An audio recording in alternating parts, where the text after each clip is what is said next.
अस्सलाम वालेकुम।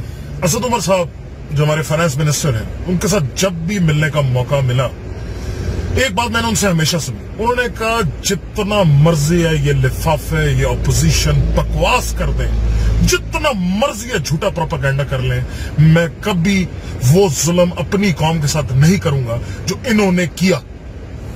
मैं कभी भी वक्ती तौर पे डर के घबरा के वो फैसले नहीं करूंगा जिससे वक्ती तौर पे आसानी जरूर महसूस हो, लेकिन जो मुस्तकबिल है वो मजीद तारीक हो जाए। क्योंकि जिस हालत में ये मिफ्ता और ये इसहाक डॉलर ये छोड़ के गए भाई, वो समझ लो कि आखिरी लकीरें चल रही थी मशीन पे दिल की।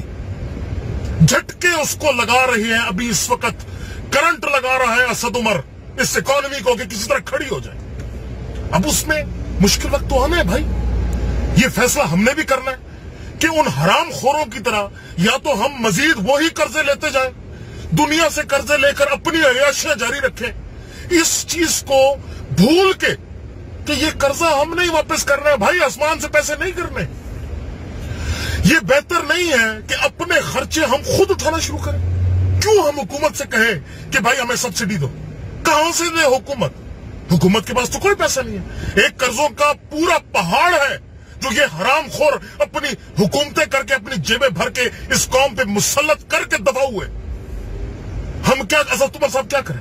मजीद कर्जे लें, तबाही निकालें मजीद अपनी और इस मुल्क की।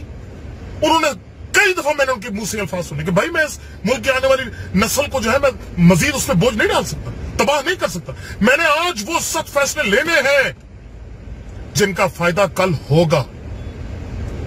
शॉर्ट साइटेड होके घबरा के गलत फैसले हम नहीं ले सकते। रुपए की वैल्यू हमने कम की, क्यों की? क्योंकि इन हरामखोरों ने झूठ बोल के उस रुपए की वैल्यू को रोक के रखा।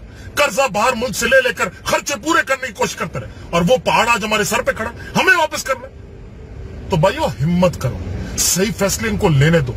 मैं आपको बता दूं बहुत बेहतरीन और अच्छा वक्त आने वाला है इंशाअल्लाह।